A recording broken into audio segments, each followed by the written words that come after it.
Pesawat latih terjatuh di kawasan Ciampea, Bogor, Jawa Barat. 1 dari 2 penumpang meninggal dunia.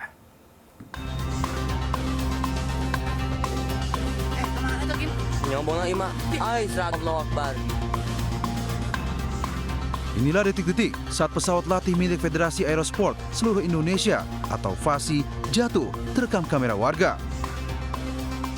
Sejak di udara, pesawat terlihat miring, kemudian terjatuh di area pemakaman umum di Kampung Astana, Desa Benteng, Kecamatan Ciampea, Kabupaten Bogor, Jawa Barat. Peristiwa ini terjadi sekitar Minggu pukul 9 pagi. Petugas makam dan warga yang melihat langsung mendekati pesawat dan mengevakuasi penumpang. Diketahui, jenis pesawat yang jatuh adalah pesawat latih sipil Microlight Fixed Wing Quicksilver JT500 dengan register PK S126. Pesawat ini dibawa oleh Marsma TNI Fajar Andrianto dan Roni sebagai kopilot. Warga dan petugas yang tiba mengevakuasi keduanya ke Rumah Sakit Angkatan Udara Dr. Muhammad Hasan Toto. Nahas, Marsma TNI Fajar Andrianto dinyatakan meninggal dunia. Bola di Brunei. Terus? Emang kondisi kapal udah miring tuh, Bang. Udah miring-miring. Udah miring-miring. Posisinya terbangnya juga udah rendah. Terus? Dengar-dengar tadi ada berita kapal jatuh di Astana. Makanya saya langsung ke sini. Hingga kini pihak TNI AU masih melakukan investigasi penyebab jatuhnya pesawat. Dari Bogor, Jawa Barat, Wildan Hidayat melaporkan. Jenazah mantan Kepala Dinas Penerangan TNI AU Marsma TNI Fajar Andrianto tiba di rumah duka di Jalan Triloka 11, Komplek TNI AU Pancoran, Jakarta Selatan. Suasana duka menyelimuti kediaman almarhum. Keluarga, kerabat, serta rekan-rekan kerja terus berdatangan untuk memberikan penghormatan terakhir kepada Marsma TNI Fajar Andrianto. Tenda didirikan di pelataran rumah duka. Bangku-bangku juga sudah berada di halaman rumah. Karangan bunga berjejer, salah satunya dari Panglima TNI Jenderal TNI Agus Subianto. Almarhum meninggal dunia usai pesawat latih bernomor sayap GT500 yang dikemudikannya terjatuh di Bogor, Jawa Barat pada hari Minggu. Petugas TNI juga berjaga di sekitar area rumah duka almarhum. Rencananya jenazah almarhum akan dimakamkan di Probolinggo, Jawa Timur pada Senin pagi.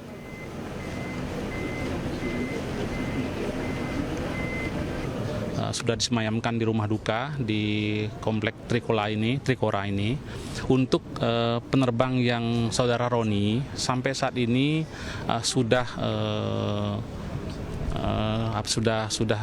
tapi belum bisa diajak ngomong.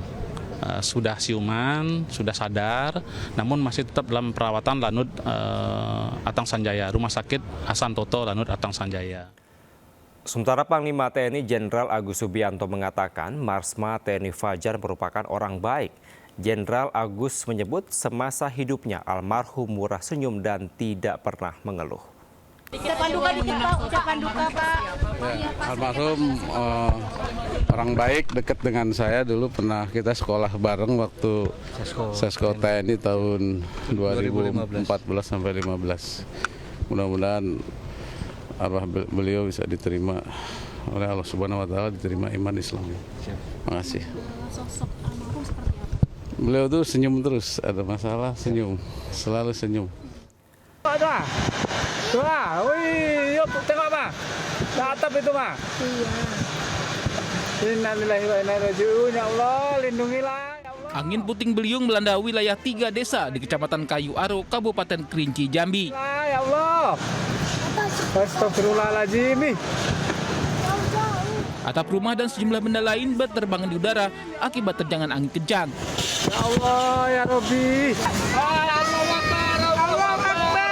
Peristiwa ini terjadi saat hujan turun di wilayah Kayu Aro dan sekitarnya. Lokasi terparah terjadi di Desa Kersik Tuo, Batang Sangir, dan Desa Sagir. Ya Allah. Ya innalillahi. Ratusan bangunan rumah rusak parah, bahkan lapak pedagang di pasar tradisional Kersik Tuo porak-poranda karena terjangan angin kencang. Pertama hujan lebat. Nah, dari 5 menit atau antara 5 ke 10 menit tiba-tiba angin itu datang. Gemuruh sedemikian kuatnya sehingga kami takut. Lalu kami cari asal usul daripada gemuruh itu tadi, dan ternyata itu adalah angin puting beliung. Atapnya habis Ibu ya? Habis semua, sama talangnya itu kontal. Jadi gimana caranya Bu? Ya talang nggak tahu. Enggak, sekarang tidurnya gimana? Ya entah nanti tidurnya di Itu udah mana. dipasang apa sekarang? Pasang terpal. Oh, pasang terpal ya Bu ya? Belum ada laporan resmi terkait jumlah kerugian ataupun korban jiwa. Warga berharap ada bantuan cepat dari pemerintah, terutama untuk pemulihan pasca bencana ini. Dari Kabupaten Kerinci Jambi, Kapior Gandhi, iNews melaporkan. Polisi berhasil menangkap pelaku pembunuhan terhadap siswi SMA yang menjadi anggota Paskibraka. Pelaku merupakan tetangga korban.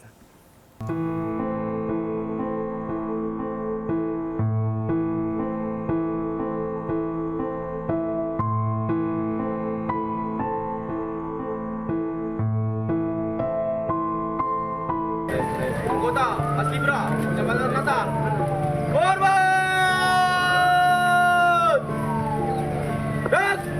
Suasana haru mengiringi kepergian Diva Febriani, pelajar SMA yang tewas dibunuh oleh tetangganya sendiri. Gadis berusia 15 tahun ini dimakamkan di TPU Desa Sikarakara 4, Mandailing, Natal, Sumatera Utara. Teman-teman korban dari SMA Negeri 1 Natal turut mengantar Diva ke pemakaman. Diva Febriani tewas mengenaskan dibunuh oleh seorang pria. Usai membunuh, pelaku mengubur jasad korban di dalam lubang bekas galian di area perkebunan sawit. Sementara itu, polisi telah menangkap pelaku pembunuh Diva. Warga yang geram berusaha menghakimi pelaku namun dihalangi polisi. Pelaku diduga ingin menguasai ponsel dan sepeda motor milik korban. Namun pelaku juga diduga memperkosa korban. Saat ini pelaku masih dalam pemeriksaan oleh polisi untuk mengungkap motif pembunuh korban.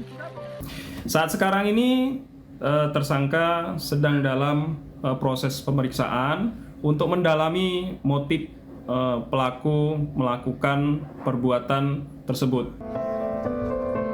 Korban Diva sebelumnya dilaporkan hilang selama 2 hari oleh keluarganya usai mengikuti latihan anggota Paskibraka untuk persiapan peringatan HUT RI.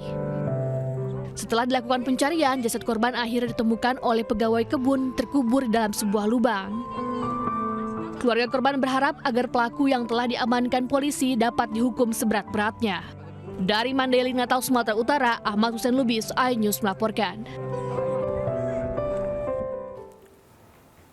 Pelajar sekolah menengah kejuruan di Tanjung Priuk, Jakarta Utara menjadi korban penyiraman air keras. Penyiraman air keras dilakukan oleh sekelompok pelajar SMK dari sekolah lainnya.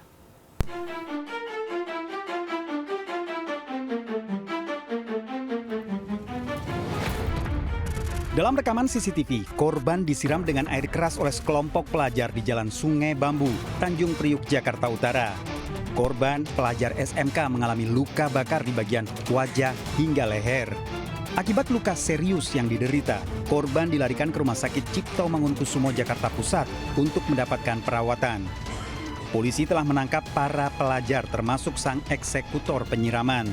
Selain pelaku, polisi juga menyita 2 kendaraan roda 2 yang digunakan saat peristiwa penyiraman.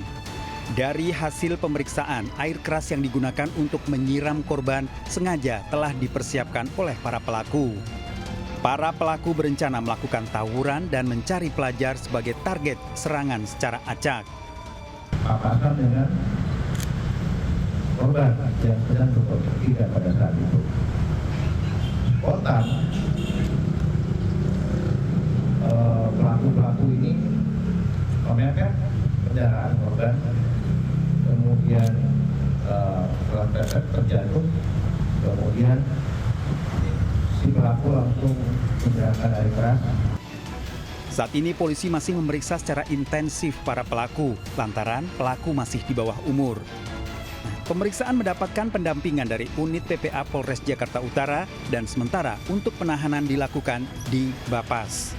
Dari Jakarta, Sofyan Firdaus, iNews melaporkan. Aksi balap liar di wilayah Kalimalang, Duren Sawit, Jakarta Timur merasakan warga karena kegiatan ini menimbulkan suara yang mengganggu. Para pelaku ditangkap polisi dan sepeda motor diamankan.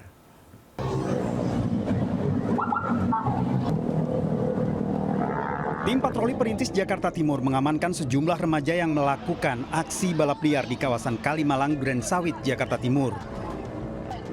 Selain mengamankan 9 remaja pelaku balap liar, polisi juga melakukan penggeledahan terhadap kendaraan roda 2 pelaku balap liar. Sejumlah warga sekitar mengaku resah dengan seringnya aksi balap liar yang digelar para remaja. Selain terganggu dengan suara bising kendaraan, tak sedikit terjadi kecelakaan akibat aksi ini. Bermacam dari luar, dari Pondok Gede, terus dari Kemayoran, terus dari mana lagi, Bekasi. Nah ini saya baru lihat lagi dari Cilengsi. Nah, ada 2 orang lah, terus jatuh, terus ada yang jatuh terus meninggal, nggak ada yang nolongin. Akhirnya ambulan datang, dengan tiba-tiba dibawa. Polisi melakukan penangkapan setelah mendapat laporan warga. Anak-anaknya, kepada ibu-ibu lah khususnya kepada orang tua, agar pengawasan terhadap anaknya untuk lebih ditingkatkan, khususnya pada malam hari. Seluruh pelaku aksi balap liar dan kendaraan dibawa ke Polsek Durensawit untuk dilakukan pendataan dan pembinaan. Dari Jakarta, Rizky Falupi, iNews melaporkan. Beraksi di 6 lokasi di wilayah Kuranji, Kota Padang, seorang pelaku pencurian spesialis rumah tinggal diringkus tim Kelewang Satreskrim Polresta Padang di daerah Belimbing, Kecamatan Kuranji.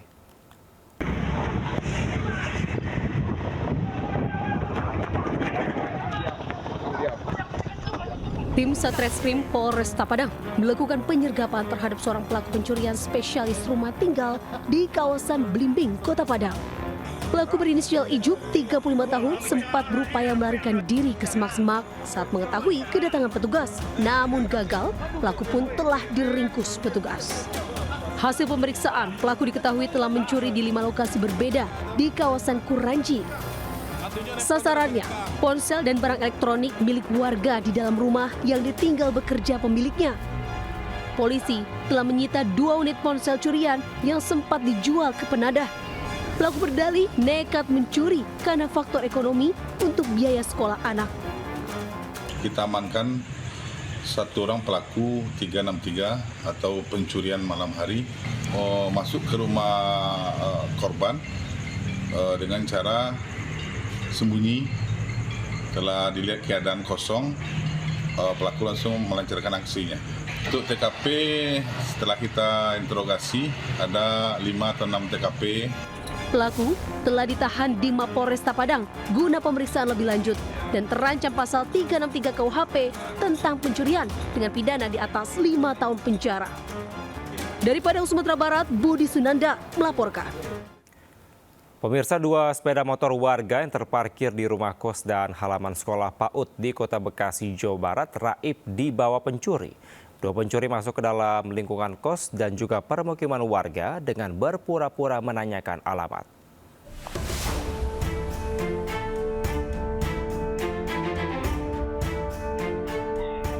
Dari rekaman kamera CCTV yang terpasang di sebuah rumah kos di Kayu Ringin Jaya, Kota Bekasi, terlihat 2 orang pelaku melakukan aksi pencurian sepeda motor yang terparkir di halaman rumah kos. Sebelum masuk ke dalam rumah kos, pelaku berpura-pura menanyakan alamat rumah. Setelah para penghuni rumah kos lengah dan hanya hitungan detik, pelaku langsung melakukan aksinya dengan menggasak sepeda motor milik penghuni kos. Usai melakukan aksi, para pelaku langsung kabur dengan membawa sepeda motor Matic hasil curian. Sementara itu, di tempat terpisah lainnya, 2 pelaku yang diduga merupakan pelaku yang sama terlihat bolak-balik di Jalan Mawar 6, Kalibaru, Medan Satria, Kota Bekasi. Kedua pengendara sepeda motor jenis Matic berwarna merah ini tampak begitu rapat dengan menggunakan helm dan menutup wajahnya dengan masker. Bahkan salah seorang dari pelaku sempat menanyakan alamat kepada warga sekitar dan sempat ditegur. Dalam hitungan detik, motor yang terparkir di depan sekolahan PAUD langsung digasak pelaku dan kedua pelaku kabur. Kebetulan juga saya kelupaan nyalain kunci alarmnya. Biasanya kan kalau naikin standar itu kan motor bunyi, nah itu nggak bunyi. Nah dan kebetulan katanya maling tersebut itu nanya ke warga sini, nanyain alamat, terus kata warga sini pas ditanya nanyain alamat dengan nama Bu Linda. Wilayah Bekasi Selatan dan Medan Satria merupakan dua wilayah di kota Bekasi yang cukup rawan aksi pencurian sepeda motor. Dengan maraknya aksi pencurian sepeda motor ini, warga diimbau agar selalu tetap waspada dan berharap para pelaku dapat segera ditangkap. Kasus pencurian sepeda motor kini dalam penanganan Polres Metro Bekasi Kota. Dari Bekasi, Jawa Barat, Rahmat Hidayat, iNews melaporkan.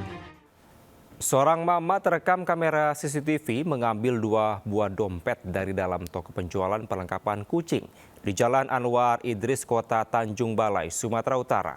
Pelaku melarikan diri dan belum tertangkap.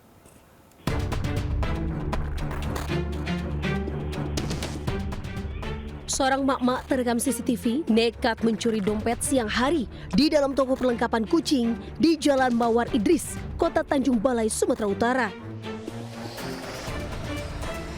Dalam rekaman CCTV, seolah sudah mengintai situasi sebelumnya.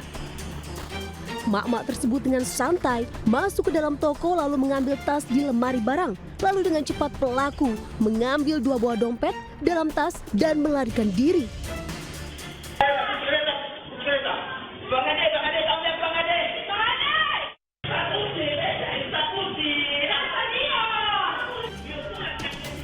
Korban Lisa menyadari dompetnya hilang setelah sang anak melaporkan bahwa ada yang masuk ke dalam toko dan mengambil dompet. Korban pun berteriak histeris, panik minta bantuan pada suami untuk mengejarnya. Namun pelaku berhasil kabur. Akibat insiden tersebut, korban alami kerugian 5 juta rupiah. Jadi selip sedikit aja dari paket keluar, abang pun masuk, dia pun masuk terus ke dalam. Di dalam tas itu ada 3 dompet, 2 dompet yang diambilnya uang 5 juta. Korban telah menyebarkan video CCTV kejadian agar viral di media sosial dan pelaku bisa segera tertangkap.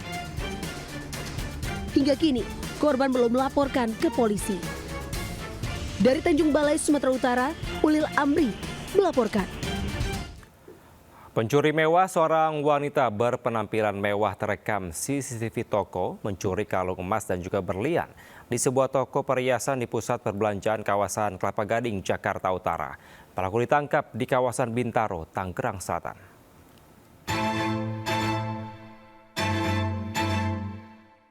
Berpenampilan mewah tak jadi jaminan. Andi Maisarah, seorang wanita yang nekat mencuri perhiasan emas ini, aksinya terekam CCTV toko di salah satu pusat perbelanjaan di kawasan Kelapa Gading, Jakarta Utara. Dengan cekatan, pelaku memanfaatkan kelengahan pegawai toko dan mencuri perhiasan berupa berlian dan kalung emas dengan cara dimasukkan ke dalam lengan baju. Agar tak dicurigai, sebelum pergi dari toko, pelaku yang menenteng tas mewah ini dengan santai kembali mencari perhiasan. Setelah pelaku pergi, seorang pegawai toko menyadari bahwa satu perhiasan ada yang hilang, langsung mengecek CCTV dan segera melapor ke polisi. Sempat buron selama 5 hari, pelaku yang merupakan warga Kalimantan Barat ini ditangkap di sebuah apartemen di kawasan Bintaro, Tangerang Selatan. Berikut barang bukti perhiasan hasil curian, pakaian, dan tas mewah yang digunakan saat beraksi. Kasus pencurian emas dan berlian terjadi di salah satu toko. Pelaku datang ke toko mencoba emas. Pada saat pelayannya lengah, kemudian dia memasukkan emas itu di baju dan ditutup dengan bajunya. Pelaku beraksi seorang diri. Perhiasan yang sempat dicuri telah dikembalikan. Pelaku telah diamankan ke Polsek Kelapa Gading guna pemeriksaan lebih lanjut dan mengetahui motif pencurian. Di Jakarta, Sofia Firdaus melaporkan. Pemirsa, Gunung Lewotobi laki-laki masih terus erupsi. 5 desa di Sika terdampak alami krisis air dan terancam kelaparan.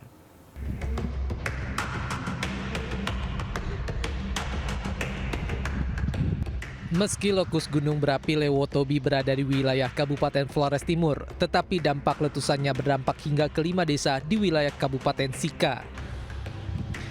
Kini 5 desa di kaki gunung Lewotobi mengalami krisis air bersih.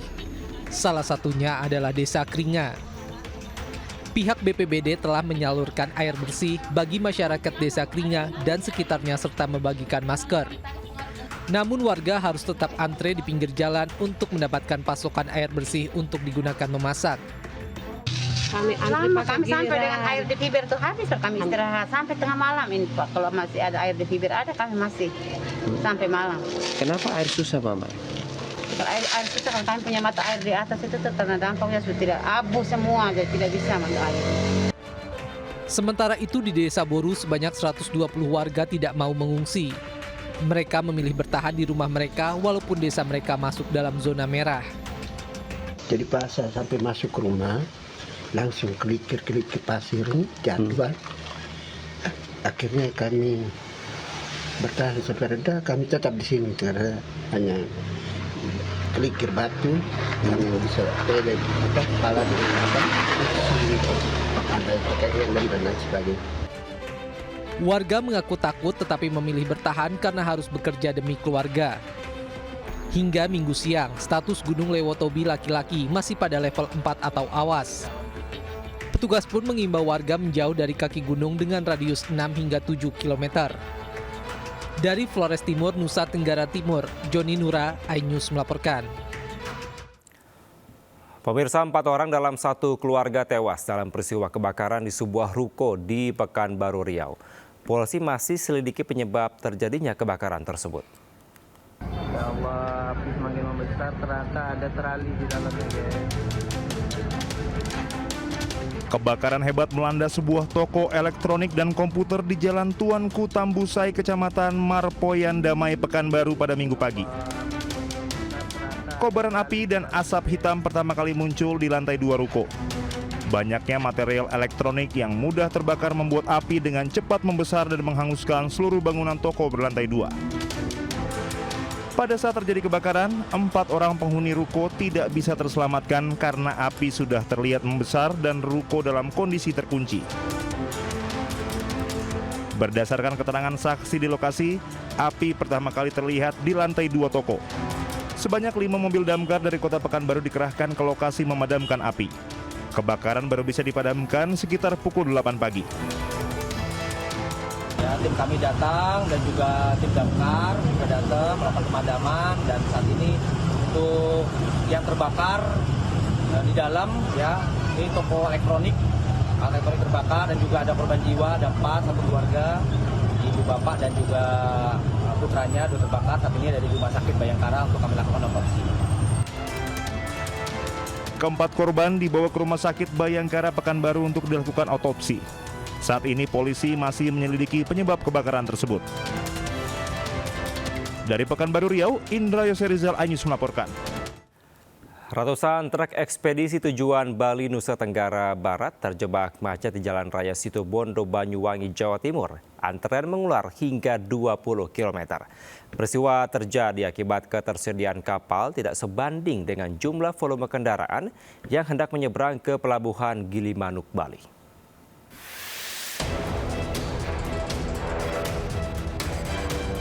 Ratusan truk ekspedisi tujuan Bali, Nusa Tenggara Barat terjebak macet di Jalan Raya Situbondo, Banyuwangi, Jawa Timur. Antrean mengular hingga 20 km. Penumpukan kendaraan truk ukuran besar tersebut dimulai dari area parkir Pelabuhan ASDP, Pelabuhan LCM, dan Pelabuhan Bulusan. Antrean ini terjadi akibat kedatangan kapal dari Pelabuhan Gilimanuk 5 jam sekali setiap jadwal. Hal tersebut terjadi karena ketersediaan kapal hanya sebanyak 9 armada untuk melayani bongkar muat di 5 dermaga. Sementara untuk mengurai kemacetan, kepolisian memprioritaskan kendaraan kecil terlebih dahulu untuk bisa melewati antrean. Apa yang terjadi di ASDP ini, imbasnya atau dampak kemacetan panjangnya itu bisa diurai, khususnya terhadap kendaraan-kendaraan yang kecil, yang TS, yang kendaraan penumpang, bus, itu diprioritaskan, termasuk kendaraan BBM dan gas itu juga diprioritaskan. Selain penumpukan kendaraan di area parkir pelabuhan, antrean truk besar juga terjadi hingga mengular di Jalan Raya Situbondo menuju Pelabuhan Penyeberangan Ketapang sejauh 2 km. Buka tutup jalur lalu lintas diterapkan kepolisian untuk mengurai kemacetan menuju Kabupaten Situbondo. Dari Banyuwangi, Jawa Timur, Eris Utomo Anyus melaporkan. Informasi lainnya pemirsa, tidak hanya warga biasa, rupanya Presiden Prabowo Subianto mengaku menonton animasi One Piece. Animasi asal Jepang ini kini tengah ramai dibicarakan sejak banyaknya warga yang mengibarkan bendera One Piece menjelang perayaan kemerdekaan RI. Pak, Bapak tahu One Piece nggak, Pak? One Piece. Kartun apa ya? Anime. Anime ya, anime. Ya, tapi saya nggak terlalu mengikuti. Pak Prabowo tahu One Piece. Tapi nggak terlalu. Siapa sangka ternyata Presiden Prabowo Subianto penonton animasi One Piece. Walaupun tidak terlalu mengikutinya, kepada pesohor Bayu Skak, Prabowo mengaku mengetahui anime buatan Jepang itu. Tidak hanya Prabowo, mantan Cawapres 2024 Anies Baswedan juga mengaku penonton setia One Piece. Anies bahkan pernah mengunggah kebersamaan bersama keluarga sambil menonton serial Jepang itu. Lain Anies, lain Sri Mulyani. Menteri Keuangan itu mengaku menyukai karakter Monkey D. Luffy, tokoh utama dalam serial populer itu. Sri Mulyani bahkan pernah meniru gaya Luffy dengan topi jerami berpita merahnya yang khas. Wapres Gibran Raka Buming Raka juga tidak mau ketinggalan. Saat deklarasi pemilu damai, ia terlihat memakai aksesoris One Piece. Serial One Piece memang sangat populer. Kisah Monkey D. Luffy itu bahkan disukai berbagai generasi, dari anak-anak hingga orang tua, dari pelajar hingga presiden. Kini fenomena baru muncul, alih-alih mengibarkan bendera merah putih, warga justru mengibarkan bendera One Piece. Anggota Komisi 3 DPR RI Firman Subiagio menilai fenomena ini berbahaya karena akan menimbulkan konflik politik. Ini bisa menimbulkan masalah ketika tidak ada edukasi tentang One Piece ini. Oleh karena itu ini bisa menimbulkan hal-hal yang negatif dan bisa menimbulkan konflik politik. Nah, oleh karena itu ini harus menjadi perhatian kepada aparat penegak hukum. Hendaknya atribut-atribut yang ada motivasi-motivasi tentu itu harus ada larangan, harus dilarang. Bahkan kalau perlu harus dirampas begitu. Lewat karya animasi, tentunya tidak hanya politikus yang bisa menggunakannya untuk kepentingan politik. Selama tidak melanggar hukum, rakyat pun bisa menggunakannya untuk menyampaikan aspirasi mereka. Tim Liputan iNews melaporkan. Ya pemirsa, kini pemutaran musik di ruang komersial wajib membayarkan royalti kepada pencipta dan juga pemilik hak cipta. Bila tidak mengikuti aturan, maka pemerintah akan memberikan sanksi pelaku usaha terkait.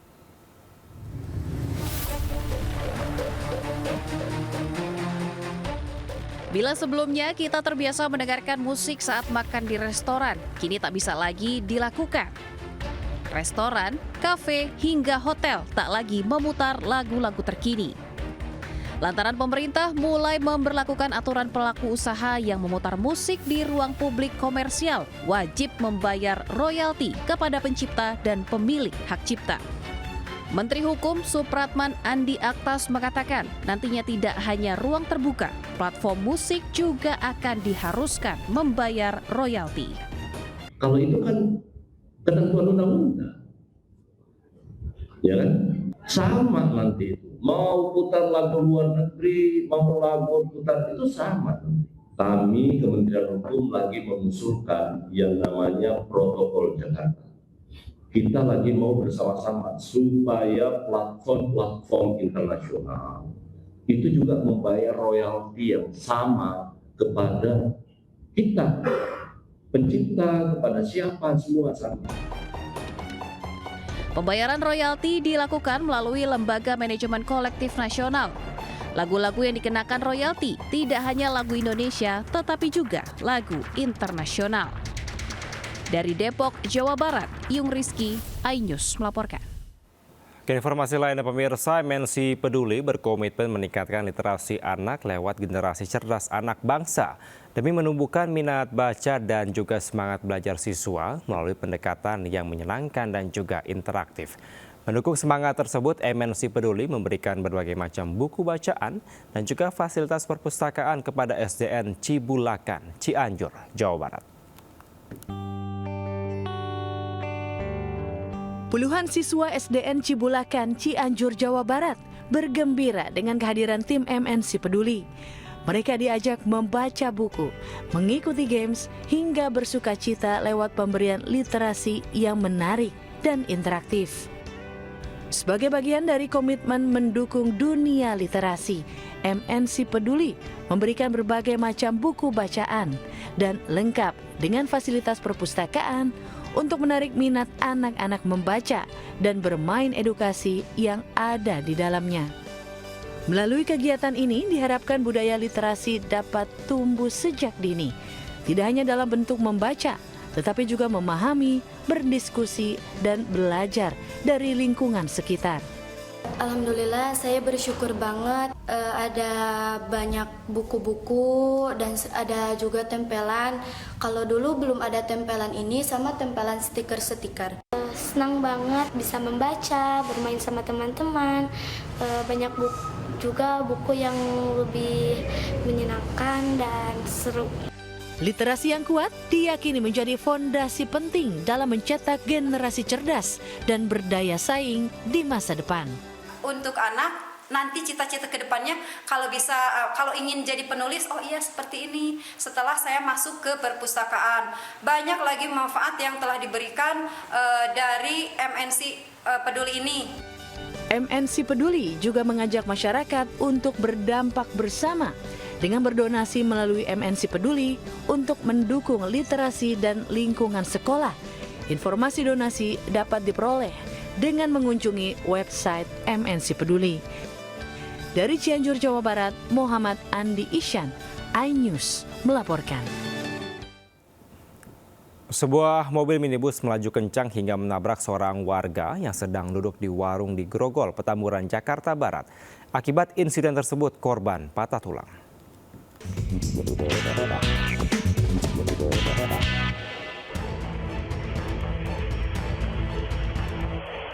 Inilah detik-detik sebuah minibus alami kecelakaan di pemukiman warga di Jalan Utama Sakti, Grogol, Petamburan, Jakarta Barat. Minibus dalam keadaan pintu dan kap mesin terbuka melaju tak terkendali hingga menabrak seorang warga yang duduk di warung. Warga sekitar kemudian berupaya mengevakuasi korban yang terjepit kendaraan. Akibat kejadian ini, korban alami patah tulang pinggul dan kaki. Mobil juga menabrak warung dan pintu pagar rumah hingga ringsek. Insiden berawal saat pengemudi sedang memperbaiki mobilnya yang mogok. Namun saat sedang dinyalakan, mobil langsung tancap gas dan tak dapat dikendalikan. Katanya mobilnya. Kenapa gimana? Mogok. Mobilnya mogok? Ya. Terus didorong katanya. Terus setelah didorong masuk gigi. Ya gasnya nggak turun-turun gitu. Akhirnya ya nabrak. Ada orang gitu. Teknologinya sih ya tiba-tiba itu mobil jalan dengan kencangnya sendiri, ya tiba-tiba langsung nabrak yang ada di depannya gitu Pak. Itu mobil kondisi normal atau gimana Pak? Untuk kondisi mobil katanya sih mogok, awal mulanya mogok terus didorong masuk gigi, terus salah injak rem atau gas mungkin panik, ya nyelonong gitu. Nah kebetulan juga posisi tutup mesinnya itu terbuka gitu. Jadi pandangan dia mungkin yang ngelihat tiba-tiba langsung nabrak aja, berhenti di tempat yang. Korban kini mendapatkan perawatan medis di rumah sakit. Dari Jakarta, Miftahul Gani, iNews melaporkan. Ratusan rumah warga di 3 desa Kecamatan Kayu Aro, Kabupaten Kerinci, Jambi rusak diterjang angin puting beliung. Selain merusak atap, sejumlah dinding rumah warga jebol. Tengok tu ah. Tu ah. Wih, yuk tengok mah. Atap itu mah. Iya. Innalillahi wa inna ilaihi raji'un. Ya Allah, lindungilah. Angin puting beliung melanda wilayah 3 desa di Kecamatan Kayu Aro, Kabupaten Kerinci, Jambi. Ya Allah. Astagfirullahaladzim. Atap rumah dan sejumlah benda lain berterbangan di udara akibat terjangan angin kencang. Ya Allah, ya Rabbi. Peristiwa ini terjadi saat hujan turun di wilayah Kayu Aro dan sekitarnya. Lokasi terparah terjadi di Desa Kersik Tuo, Batang Sangir, dan Desa Sagir. Ya Allah. Ya innalillahi. Ratusan bangunan rumah rusak parah, bahkan lapak pedagang di pasar tradisional Kresik Tuo porak-poranda karena terjangan angin kencang. Pertama hujan lebat. Nah, dari 5 menit atau antara 5 ke 10 menit, tiba-tiba angin itu datang. Gemuruh sedemikian kuatnya sehingga kami takut. Lalu kami cari asal-usul daripada gemuruh itu tadi, dan ternyata itu adalah angin puting beliung. Atapnya habis Ibu ya? Habis semua, sama talangnya itu kontal. Jadi gimana caranya Bu? Ya talang nggak tahu. Enggak, sekarang tidurnya gimana? Ya entah nanti tidurnya di Itu udah dipasang apa sekarang? pasang terpal. Oh, pasang terpal ya Bu ya? Belum ada laporan resmi terkait jumlah kerugian ataupun korban jiwa. Warga berharap ada bantuan cepat dari pemerintah, terutama untuk pemulihan pasca bencana ini. Dari Kabupaten Kerinci Jambi, Kapior Gandhi, iNews melaporkan. Kericuan terjadi dalam pesawat Lion Air rute Jakarta-Medan. Sesaat hendak lepas landas, seorang penumpang tiba-tiba teriak ada bom. Yang merasa petugas turun. Mau polisi, mau tentara, mau apa itu turun. Ada bom. Tidak nyaman turun. Ini punya kita, soalnya pesawatnya, biar tahu kalian. Sebuah video viral di media sosial saat seorang penumpang mengamuk dan berteriak membawa bom. Bom. Panggil tentaramu semua. Ya. Saya mau kencing. Diduga penumpang tersebut mengamuk karena delay penerbangan Lion Air dari Jakarta ke Medan. Pesawat Lion Air ini sedang melayani rute penerbangan Jakarta-Medan pada Sabtu 2 Agustus 2025. Kejadian ini pun membuat penumpang panik. Terdengar jelas penumpang tersebut mengeluarkan kata-kata kasar, bahkan diduga menantang pihak maskapai. Ulah penumpang tersebut sontak memicu kepanikan di dalam pesawat. Banyak penumpang berteriak dan mendesak agar pelaku segera diamankan. Awak pesawat pun berusaha menenangkan penumpang dan mengimbau agar tetap tenang. Tugas akhirnya mengamankan pelaku dan menurunkan seluruh penumpang untuk dilakukan pemeriksaan ulang. Tentang adanya bom di dalam pesawat itu mungkin bercandaan, tapi itu dapat merugikan ya, karena memang itu sudah menjadi aturan dari maskapai penerbangan gitu, bahwa bercandaan terkait bom ataupun hal-hal yang memang membuat skeptis para penumpang itu dapat merugikan, karena jika hal itu terjadi maka penumpang merasa tidak aman dan tidak nyaman. Hingga kini belum ada konfirmasi dari pihak maskapai maupun kepolisian terkait kejadian tersebut. Dari Tangerang, Banten, Hasnugara melaporkan.